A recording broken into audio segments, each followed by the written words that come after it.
Hey YouTube, Frankie G here. Welcome to my channel, The Traveling Frank Show / Van Life.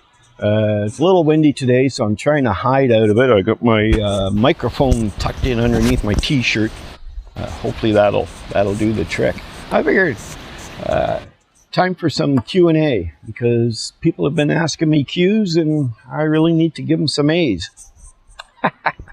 So yeah, let's start off with supporting myself.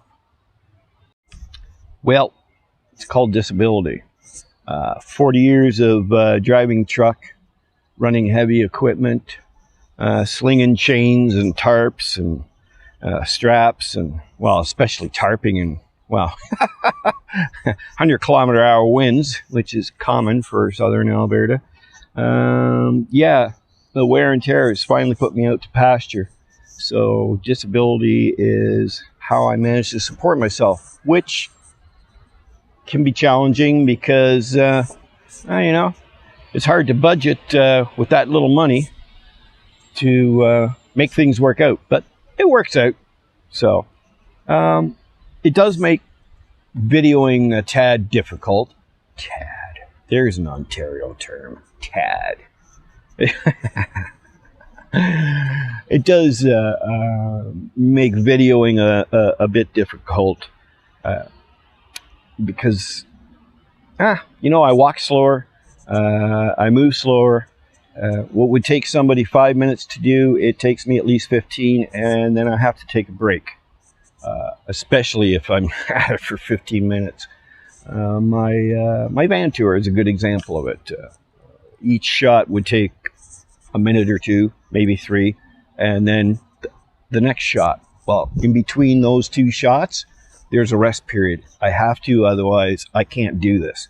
But I figured, hey, if I can get away with that after 2.5 years of trying to get better from my back injury, then I just might be able to pull this one off. So, but yeah, it does make it difficult. There's lots of times, you know, I'd like to show you stuff like riding on a stone park, which I'm doing a video on as well. There's an area I would have loved to have gone to, but it's a kilometer of walking through hoodoos, and not this dude. No way. So, but I can give you the general idea of some of these places I visit, and then you just gotta go hop in your own van or car or whatever you're using and go check these places out. So, yeah.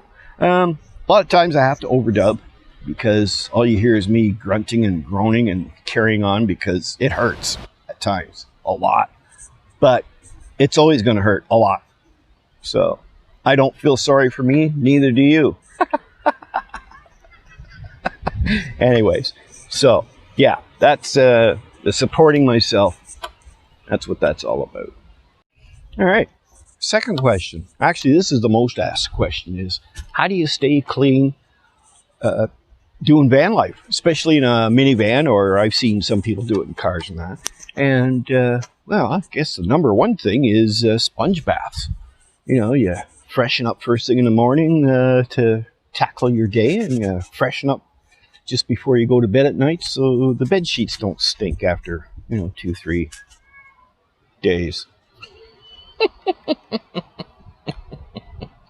Truck stops. The Flying Hook, the Flying J. Sorry, Flying Hook, that's a trucker's term, I guess. The Flying J truck stop. They're wonderful showers, man. They're nice and clean. They're always well kept in most places. They supply you with your towel, your face cloth. You might not do that now during COVID, but this is how they used to run it anyways. You have your soap dispensers right in the shower to soap up with.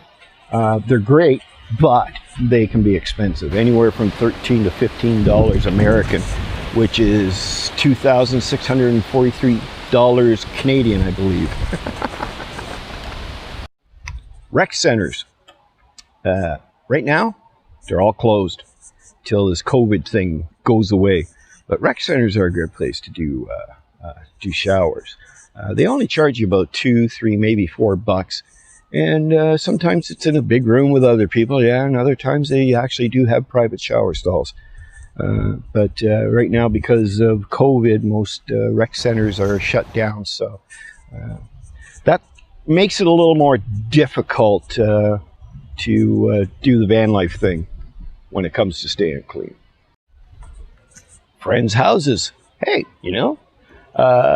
that's where it's handy to have friends all across the country, I guess.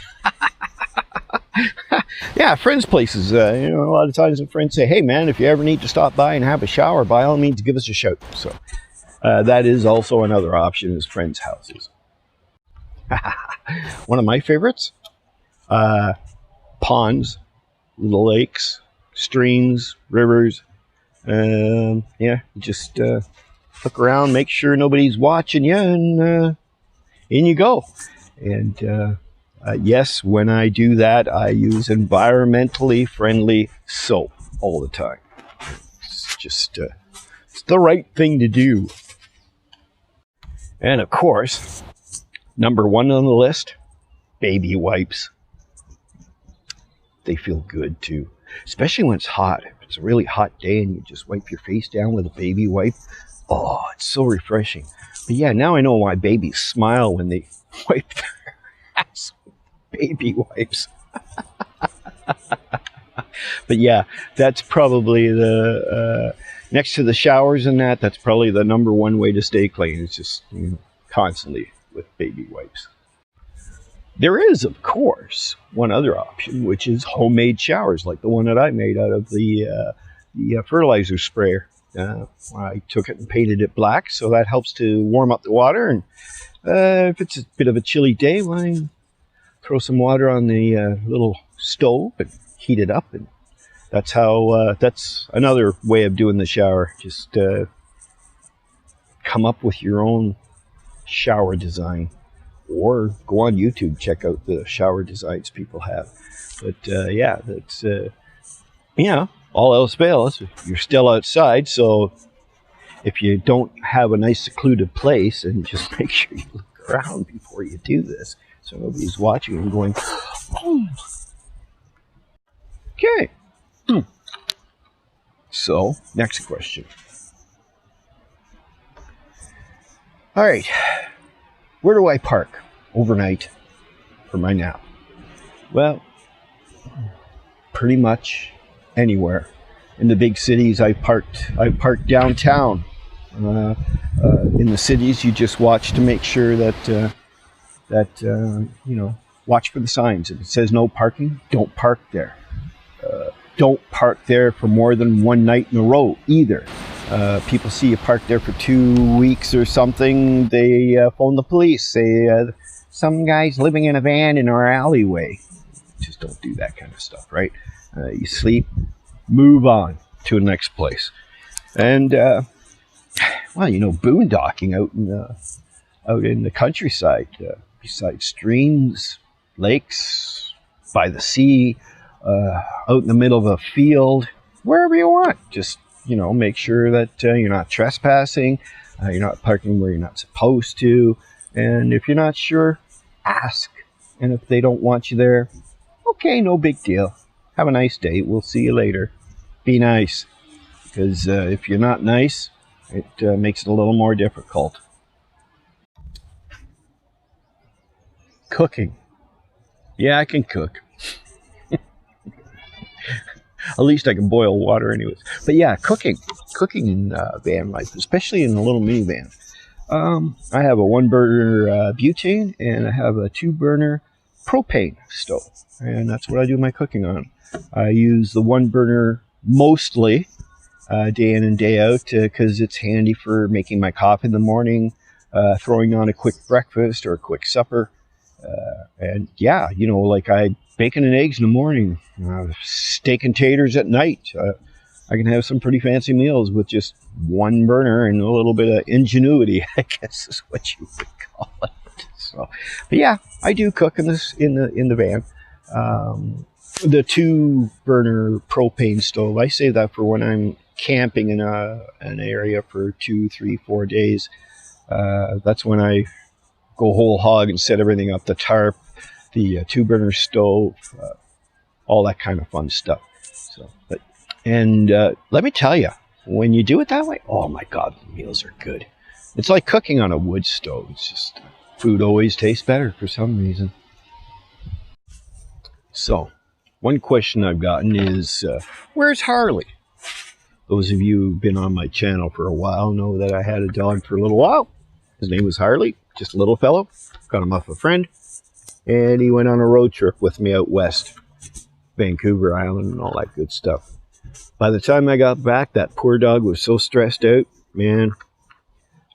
I just start the van, and he'd be up out of his laying down position, and within a couple of minutes, he'd be panting because the van had a lot of squeaks and rattles in it. A lot more than I knew. And yeah, he wasn't handling that too well. I don't know if he liked the really long road trips either. So I gave him back to my friend, and they were quite happy to get him back. Also, if I want to go visit him, I can. But yeah, that's what happened to Harley. He was... 8-year-old dog is probably not a good dog to start with to just throw into that kind of a lifestyle. If you start off with a puppy, probably would work. So, but there's still the issue of a rattly, squeaky van.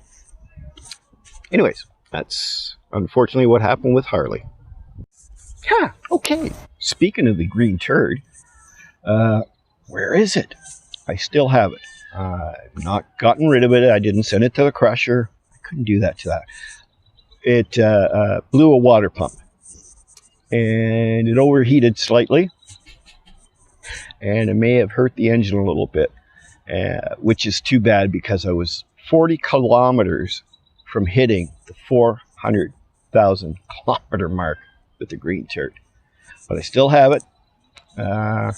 With the amount of money I invested in it, I'm keeping it and will probably start reconditioning it, making it roadworthy again. And that's going to require me tearing the dash apart as well and putting it all back together again with, making sure all the screws are there and, no loose ones. There should only be one loose screw in that vehicle, and that's the guy behind the wheel.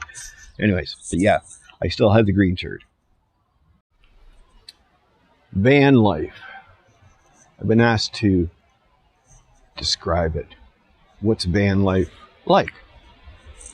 Well, van life can be fun. Van life can be challenging. There's the freedom. You go where you want. You park where you want. You have a new view every day. Yeah, stuff like that. Some people, they still work their regular jobs, but they live in their vehicle. A lot of them have the big Sprinter vans, which are really nice. They can deck them out with everything, including the kitchen sink. Yeah, so van life is what you make it. I wake up in the morning and I try to be positive. Try to be. Some days it's difficult, especially when you're in the middle of a snowstorm and it's minus 35 and your propane heater cut out on you and you wake up and it's freezing cold, so you're going to freeze your butt off until the van warms up. Challenges, right? It's just it's an adventure. That's the best way to describe it. If you really like camping, there's a good chance you would like van life, as long as you're not afraid to give up a whole lot of stuff. I've been asked, why van life? Why did you start doing van life? Well, it all started back in 1900. Oh, too bad. It all started back in 1976 when I had my first van. But yeah, literally. 76, 77. I had a van I was using for courier work. I retired it and I turned it into my camper van. And yeah, I actually lived in it a couple of times. Not for very long stretches, 3-4 months maybe, something like that.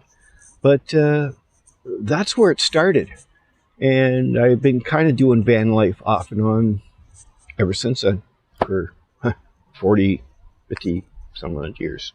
I won't count exactly how many years, but yeah, that's what started it. I'm on like my 6th, 7th van. I don't know, but yeah, off and on for all these years.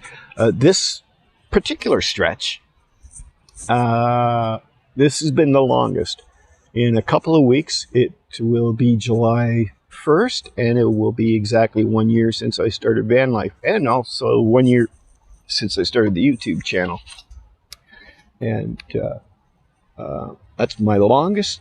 Yeah, that's my longest stretch ever so far. Is 1 year, and this time, I think we'll be doing it for a while. So, but yeah, it just happened. It went from weekend camping to 2-3 months living in it to this time around permanently living in a van. One question: why a minivan? Well, for me right now, it was all I could afford. I needed to get something on the road because, like I say, I blew up the green turd. What I didn't mention was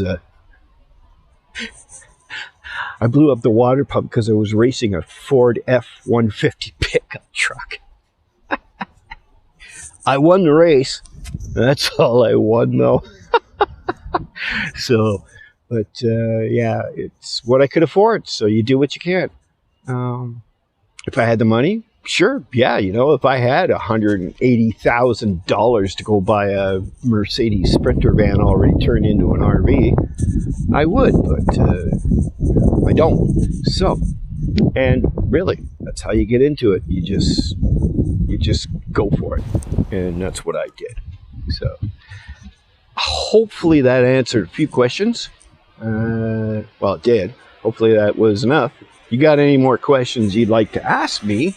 Well, right after you subscribe, if you haven't subscribed to my channel, and hitting the notification bell, then what you do is you either mash the like button or dislike button, and by all means leave me a comment. Please ask me questions. It'll give me more material to work with, and yeah. So there you have it, Q&A. Hope you enjoyed it, and if you stuck it out this long, man, you're quite the trooper, I'm telling you. I wouldn't have. I'd have gone to the bar and started drinking myself. Anyways, enjoy. Thanks for watching, and we'll see you in the next video.